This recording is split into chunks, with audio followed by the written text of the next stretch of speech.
voilà de retour à notre magazine de télévision. Si vous voulez vous joindre à nous, je vous dis encore une fois bonjour et merci de suivre cette émission qui met l'accent naturellement sur les réalités africaines ici même en Amérique du Nord. Et nous parlons également des questions d'actualité qui touchent monsieur, madame, tout le monde, ici même au Québec et pourquoi pas en Amérique du Nord.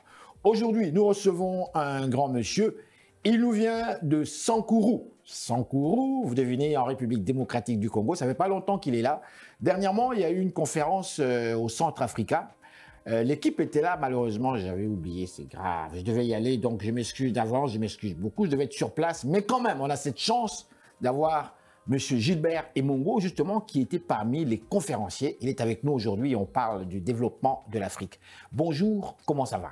Oui, ça va très bien. C'est un honneur et un grand plaisir que de vous avoir et j'étais sincère lorsque je vous l'ai dit. Oui, ça fait plaisir, moi aussi. On parlait de vous aujourd'hui. On parlait de vous aujourd'hui, ici même à la télévision. Cette conférence que vous avez tenue dernièrement au Centre Africa, tout d'abord, le thème portait sur le développement quelque part de l'Afrique et vous parlez aussi des droits humains, surtout des droits humains, n'est-ce pas? Oui. Donc, au Centre Africa, j'ai été invité parce que je devrais quand même expliquer quelques réalités liées au développement de l'Afrique et annoncer la grande activité. Vous me regardez quand on se parle, hein? Oubliez les autres caméras, on se parle naturellement. Et la grande activité que nous organisons à date du 25 mars. Donc, je suis allé présenter d'abord ces projets et parler de quelques réalités liées au développement de l'Afrique en général. Donc, vous êtes en train de préparer une conférence, c'est ça, pour le mois de mars? Oui. Une conférence qui porte sur? Oui, je suis en train de préparer une conférence au mois de mars. C'est une conférence qui va parler sur comment soutenir le développement en Afrique. C'est vraiment une grande conférence qui va réunir tout autour de la table les différentes autorités, tant politiques que de la société civile, ainsi que les entrepreneurs ou même les personnes de bonne volonté qui œuvrent dans la droite ligne de développer ou de soutenir le développement en Afrique. D'accord. Et pourquoi vous organisez cette conférence ici à Montréal? Si j'ai choisi d'organiser cette conférence ici à Montréal, c'est parce que, partant de certaines réalités, je me suis dit que je me retrouve dans un pays ou dans une ville où ma voix sera forte pour que les soucis et les sentiments qui regorgent ou qui se trouvent dans le cœur de plusieurs Congolais, plusieurs Africains ou plusieurs ressortissants africains puissent être débattus. Vous débarquez, je l'ai dit dans mon introduction, vous débarquez de Sankourou. Je le précise, Sankourou, ça fait pas longtemps que vous êtes là, donc vous êtes fraîchement arrivé ici même au Canada, de Sankourou. Sankourou, dans le Kasaï, comme vous l'avez bien dit, une des provinces du Congo, en République démocratique du Congo. Je l'ai aussi mentionné que vous avez présenté une conférence débat dernièrement au Centre Africa, où je devais être sur place. Malheureusement, je ne suis pas allé, mais comme je vous ai devant moi, je suis très fier et très, très content. Avant d'aller plus loin, j'aimerais tout d'abord ma question classique. Qui êtes-vous? Oui, je suis un jeune entrepreneur. Je suis activiste et défenseur des droits humains. Oui. Alors, je viens de la République démocratique du Congo, où je faisais mes études en médecine et je suis ici en tant qu'étudiant étranger. J'étudie à l'Université de Montréal. Et vous faites également la médecine? Comme vous le connaissez, ici, avant de faire la médecine... Je ne connais pas. Vous nous dites. Moi, je ne sais pas. Vous dites, en fait, avant de faire la médecine, je devrais commencer par la science de la santé. Donc, je suis là, j'ai fait mon bac en soins infirmiers à l'Université de Montréal. Et après, je pourrais faire la médecine. Ok, donc on vous a suggéré d'abord de faire un bac en fait nursing avant de refaire votre demande au niveau de la faculté de médecine, quoi, c'est ça? Oui, c'est ça. Comme on aurait aussi vous demandé de faire votre bac en fait biologie ou en fait biochimie avant d'être admis à la faculté de médecine. Comment vous êtes senti par rapport à ça? Bon, je me suis senti à l'aise, mais en quelque sorte, je n'ai pas quand même apprécié de voir l'effort que j'ai fourni parce que j'ai étudié à l'Université de Kinshasa, qui est l'une des plus grandes universités. Et dans quelle faculté? Dans la faculté de médecine. Et vous avez donc terminé? Vous avez obtenu votre diplôme? Je n'ai pas terminé. J'ai fait 4 ans en médecine à l'Université de Kinshasa. Quand on m'a parlé de ça, en quelque sorte, je me suis senti un peu ridiculisé parce que c'est presque les mêmes cours que nous étudions là-bas, que nous étudions ici. Mais j'ai aussi compris que chaque pays a ses lois et chaque administration aussi a ses principes. Alors, je me sens confortable en soins infirmiers et on apprend bien. Et donc, vous acceptez ça avec plaisir. Donc, vous avez atteint le bonheur quelque part pour vous. Ah oui, oui. Oui? Ouais. D'accord. Alors maintenant, on va rentrer dans le vif du sujet. Tout à l'heure, on parlait comme ça, et vous m'avez dit, vous savez, vous n'avez rien vu. Et même, je vous ai compris. Vous ne savez rien. On ne sait rien. Nous ne savons rien. Ouais. Nous sommes loin, on voit, on suit l'actualité, on regarde ce que les médias peuvent nous présenter. Moi-même, je suis un grand fan des réseaux sociaux. Je suis un petit peu ce qui se passe. On ne sait rien. Vous savez, vous arrivez de Sankuru, vous avez 22 ans, une région assez éloignée quand même des grands centres urbains, de Kinshasa, la capitale. On ne sait rien. Qu'est-ce qu'on ne sait pas? Racontez-nous, s'il vous plaît.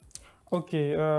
Avant même que je puisse répondre à cette question, pour nos téléspectateurs, je voudrais d'abord confirmer une chose, que Sankuru, c'est la province qui a vu naître l'héros national Patrice Emery Lumumba de notre pays. Juste nous situer un petit peu rapido sur une carte comme ça. Voilà, rapido, alors oui. s'il faudra que je puisse situer ça, allez-y. Selon les classements, selon la position géostratégique de la province du Sankuru, c'est la province qui se trouve au centre du monde entier. Pourquoi? Selon les classements. Ah bon?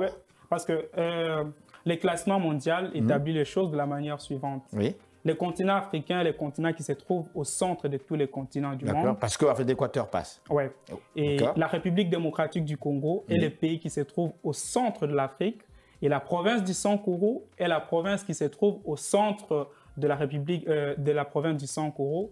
Et la ville de Lodja est la ville qui se trouve au centre de la province du Sankuru. Donc il doit faire très chaud là-bas. Il fait extrêmement chaud. Parce que l'Équateur passe vraiment, là, l'Équateur passe vraiment au-dessus, là, c'est ça? Oui, il fait extrêmement chaud, mais l'homme est homéotherme, donc nous nous habituons. Peu importe la température, nous sommes là et nous vivons. Vous m'avez dit, on souffre, monsieur. L'homme souffre, l'homme souffre. Il y a des gens qui n'ont jamais vu une voiture de leur vie. Il y a des gens qui n'ont jamais même bu du jus d'orange de leur vie. Dans un pays où on peut planter des oranges, où on peut en fabriquer du jus d'orange. C'est quand même incroyable. Oui. C'est comme je vous ai dit tantôt, l'homme souffre. Et peut-être la communauté internationale qui nous suit à ces moments n'arrive pas à savoir c'est quoi la souffrance. Laissez-moi aujourd'hui, moi qui suis devant vous, vous expliquer c'est quoi vraiment la véritable souffrance. Et si aujourd'hui, moi je qualifie ça d'une souffrance imméritée, c'est parce que je connais la cause. Dans un pays aussi grand, par sa diversité. Quand on parle pays aussi grand, on parle de 2 345 000 km². Parce que ça, je connais la superficie par cœur. C'est bien. Donc, c'est quoi? C'est pratiquement 10 fois la France, presque, disons. Oui, ça prend 10 fois la France et ça prend 80 fois la Belgique. Et c'est aussi plus grand que l'Union européenne tout entière. Tout entière. Oui. Et si on prend le Rwanda et l'Ouganda, ça peut entrer 60 fois en République démocratique du Congo. Donc, c'est un pays aussi grand qu'on peut l'imaginer. Et non seulement ça, c'est aussi un pays dont le monde entier parle, partant de sa richesse naturelle.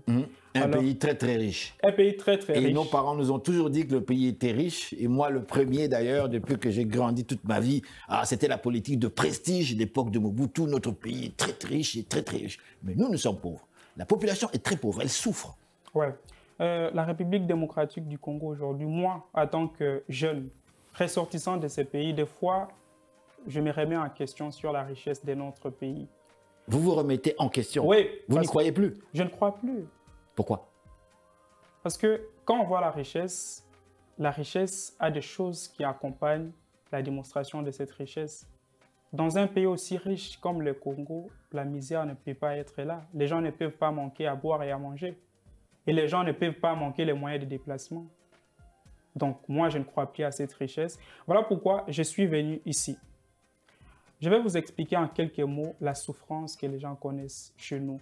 Parce que moi, je suis venu parler de cette souffrance et proposer des pistes de solutions et demander aux gens de s'impliquer pour permettre à cette population de vivre, parce que nous avons aussi le droit de vivre.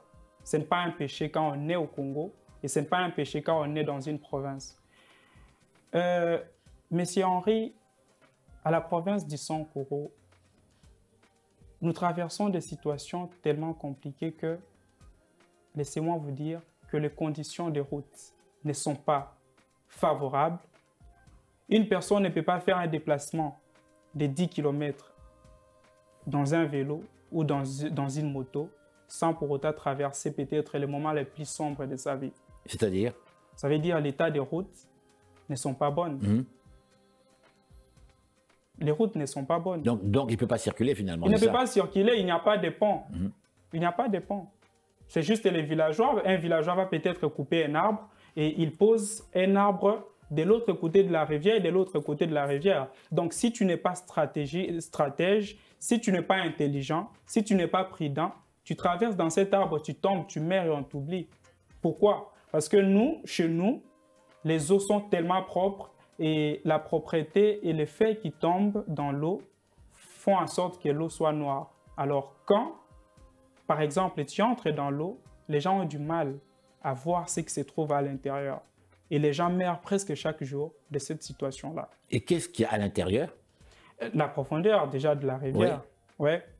Évidemment, j'espère qu'il n'y a pas d'autres formes d'animaux et autres qui sont là, non? Les dans poissons les sont là parce okay, que il y a la rivière Lomam, par exemple, à la province du Sankoro, qui produit des grands poissons.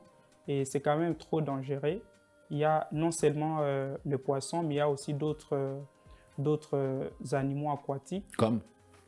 Par exemple, dans un village, je vais donner un exemple avant de parler des animaux aquatiques. Dans les villages, les animaux féroces sont là. Les animaux féroces sont là? Oui, les animaux féroces sont là. Ça veut dire que, par exemple, un lion, par exemple, chez nous là, c'est fréquent. Ils sont là? Ils sont là. Les lions, les léopards et les lions, les léopards sont là. Alors, si toi tu te retrouves seul, tu es en train de faire ta route parce que là tu peux faire... Qui va aller seul dans la route? Mais nous le faisons parce que, monsieur, nous le faisons parce que les conditions de vie ne sont pas favorables. C'est une vie normale, quoi, c'est ça? Non, ce n'est pas une vie normale, mais nous sommes obligés de vivre comme ça parce que si on ne vit pas comme ça, personne ne va trouver la solution. Donc tu vas faire tes courses, tu peux tomber sur un lion. Oui. Je ris, pardonnez-moi, je ne devrais même pas rire. Tu peux faire tes courses, tu peux tomber sur un lion. Et en faisant tes courses, tu peux rencontrer des animaux sauvages qui peuvent te tuer. Et parfois, quand tu es décédé, il n'y a pas de scientifiques qui auront cherché à savoir si quelqu'un est mort. Pourquoi? Parce que la technologie n'est pas avancée. Alors moi, si je suis venu ici, c'est pourquoi? C'est pour dire ceci à nos téléspectateurs. La République démocratique du Congo a besoin de vivre, de se sentir aussi libre et vivre sa vie. Et la population congolaise a besoin de bénéficier de ses richesses naturelles. Moi, j'apprécie bien les autorités des pays développés. Ici, je cite le Canada, par exemple, qui est un pays hospitalier. Mais moi, j'aime une chose. Je me pose toujours cette question. Même les autorités canadiennes qui me suivent à ces moments, quand ils reçoivent les gens de l'Afrique, avant qu'ils ne soient aussi beaucoup plus hospitaliers envers ces gens, ils doivent d'abord se poser la question de savoir qu'est-ce qui amène ces gens ici. Madame, Monsieur, bonsoir. Ici Henri Ngaka.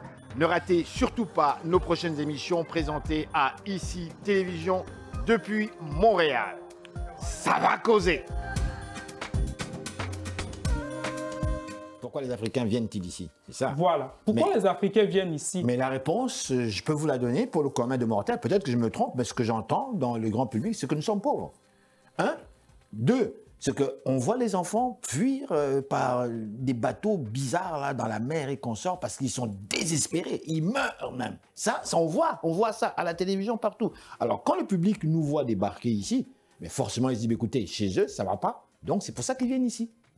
Voilà. Alors, je pense que la personne qui vous a donné cette réponse vous a donné un mensonge cousu à fil blanc. Et moi, je suis là pour vous aider à comprendre. Donnez-nous la vérité, selon votre vérité à vous. Pas selon ma vérité, selon la vraie vérité. Allez-y. Nous ne sommes pas pauvres. Moi, je viens de l'un des plus grands pays riches au monde. Nous ne sommes pas pauvres. Nous ne venons pas ici parce que nous manquons à manger. Nous ne venons pas ici parce que nous sommes pauvres.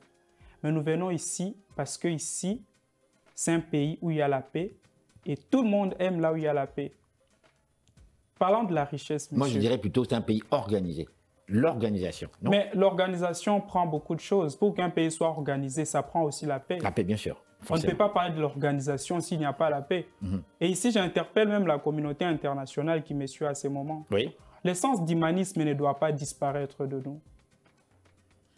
Aujourd'hui, il n'y a pas 2 ans ici que le problème est sorti en Ukraine. Oui. Mais c'est partout qu'on parle de l'Ukraine aujourd'hui. Oui, les gens sont décédés en Ukraine. Tout le monde a besoin de s'impliquer pour que la guerre puisse... Et même le président de l'Ukraine dit même qu'on se bat pour vous, on se bat pour l'Europe. On se bat pour l'Europe, on défend l'Europe. Voilà. Oui. Et aujourd'hui, presque partout on parle de la guerre en Ukraine. Oui. Ça veut dire que partout on a besoin que la guerre en Ukraine puisse se terminer. Oui. Pourquoi? Parce que les gens meurent. Mais pour une guerre qui n'a pas duré 3 ans, nous parlons comme ça. Qu'est-ce qui vous empêche, vous qui nous suivez à ce moment, et vous qui êtes journaliste, de réfléchir aussi sur la guerre dans notre pays? Ça fait plus de 20 ans que les gens meurent là-bas.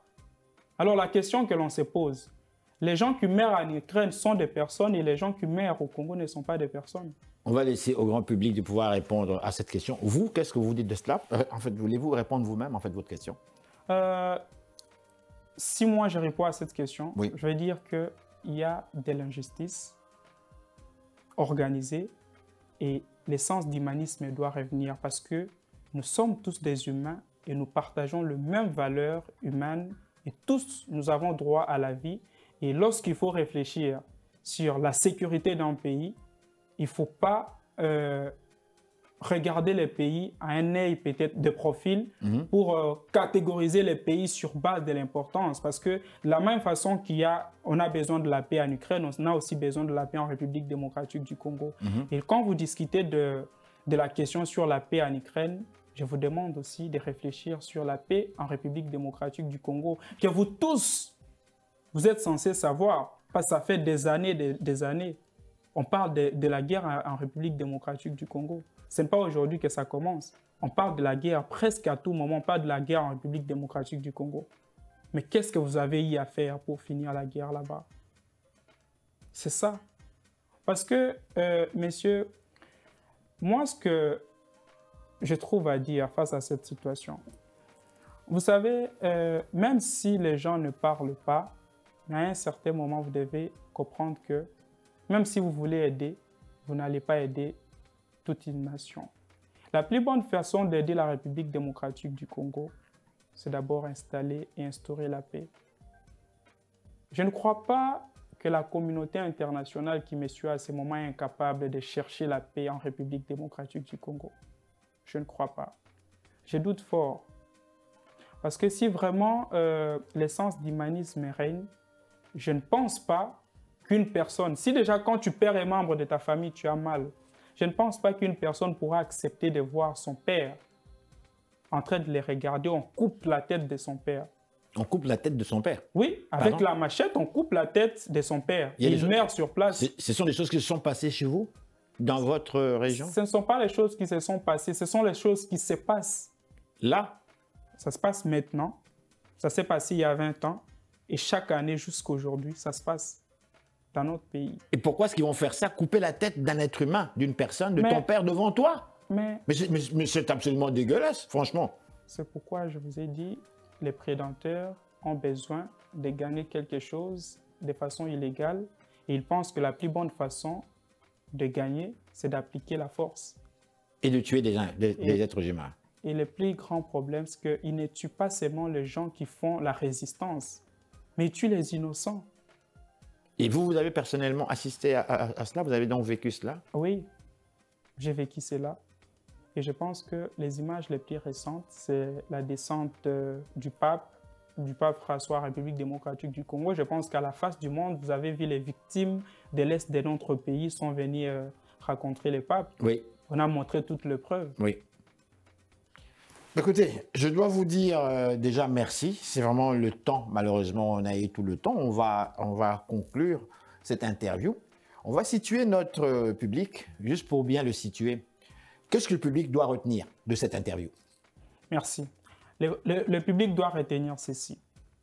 Que en Afrique, En République démocratique du Congo et à la province du Sankuru, dont moi je viens, les gens traversent les conditions les plus sombres qu'aucune personne d'entre nous ne pourra accepter, même les gens qui sont congolais. D'accord, mais juste décrivez-nous rapido presto. Quand vous dites sombre, 1, 2, 3, 4, on parle de quoi ici? Sombre, 1, il n'y a pas d'aéroport. Oui. 2, il n'y a pas de bonnes routes. 3, il n'y a pas de bons hôpitaux, surtout dans ma province, où dans la salle d'opération, les gens partent faire l'opération chirurgicale avec des lampes. Il n'y a pas d'électricité. Il n'y a pas de... Non, parlant de l'électricité, nous, on n'a jamais connu ça. Moi, j'ai vu les courants électriques quand je suis arrivé à Kinshasa. On n'a jamais connu l'électricité. Mais nous avons des eaux. Et les pays, la République démocratique du Congo aide combien de pays aujourd'hui au monde à avoir l'électricité? On n'a pas ça. Ce n'est pas que nos autorités manquent la volonté d'une part. Mais ce qui est à la base de ça, c'est parce que nous ne sommes pas aussi en paix. Nous ne sommes pas en paix et nous demandons au grand public d'essayer de voir les problèmes de la République démocratique du Congo. Nous sommes venus en tant que jeunes. C'est parce que peut-être la voix de nos parents n'arrive pas bien dans vos oreilles. Mais je pense qu'en tant que jeunes, vous pouvez écouter et trouver la solution. Trouver la solution pour cette situation. Certainement, vous avez les soucis de nous aider, mais vous n'aiderez pas tout le monde. Il y a un adage français qui dit « Si tu me donnes un poisson, je mangerai, mais si tu m'apprends à pêcher, je n'aurai plus faim. » Donc, c'est un peu ça, d'une manière brève, laconique, mais globalisante. C'est que moi, je suis venu présenter. Les gens qui ont besoin d'assister à la conférence, c'est le 25 mars. À la conférence, nous allons parler du développement. À l'Intercontinental, à l'hôtel Intercontinental à Montréal. On parle de développement du continent africain. Oui, en étant en dehors de la politique, bien sûr. Bien sûr. Et avec des éléments très, très précis. Des éléments très, très précis, parce que nous croyons qu'on peut sauver les continents africains en étant en dehors de la politique. Ben, je le crois moi aussi. Mais en fait, la politique compte quand même, parce que ce sont des véritables leaders. Normalement, c'est ce que je vous ai dit. On ne dit pas qu'on va développer sans pour autant avoir besoin de l'assistance des autorités politiques. Mais on peut travailler en partenariat. En partenariat. Que les autorités puissent... Messieurs, s'il vous plaît, je demande juste quelques secondes de fin. Vous savez, moi, je vais demander une chose à nos autorités. J'ai déjà fini avec la communauté internationale. Nos autorités africaines, vous devez prendre conscience d'accorder à la jeunesse aussi la parole, de réfléchir avec vous sur les questions importantes du développement. Moi, je viens du village au Congo. Je disais à mes amis qui sont nés grandis à Kinshasa, je leur ai toujours dit, vous ne connaissez pas la souffrance. Mais il y a certaines choses qu'ils ne connaissent pas. Mais s'ils ne veulent pas nous accorder, nous qui sommes la jeunesse, l'opportunité de leur dire, de parler, une concertation, ça ne leur coûte absolument rien. Donc, cette fois-ci, nous avons besoin que les autorités puissent comprendre que la jeunesse a aussi une part importante de responsabilité dans le développement de notre continent ou de notre pays. Parce que ça ne soit pas seulement un slogan de trouver plaisir de dire que la jeunesse est l'avenir du pays.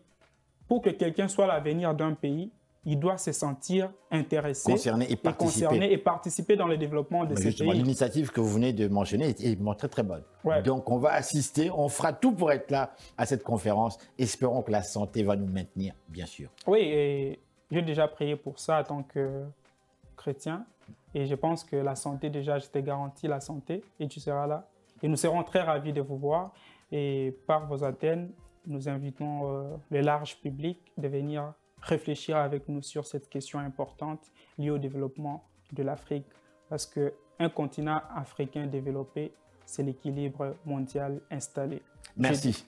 Merci beaucoup, M. Gilbert Emongo. C'est bien cela. Merci encore une fois. Alors, madame, messieurs, voilà, donc, restez là. Nous sommes de retour tout de suite après ces réclames publicitaires. Madame, messieurs, bonsoir. Ici Henri Ngaka. Ne ratez surtout pas nos prochaines émissions présentées à ICI Télévision depuis Montréal. Ça va causer. Et nous voilà de retour à notre magazine de télévision. Je vous dis encore une fois bonsoir ou bonjour, où que vous soyez actuellement dans ce bas monde. Nous sommes évidemment à Montréal et on assiste ce soir à un spectacle absolument formidable.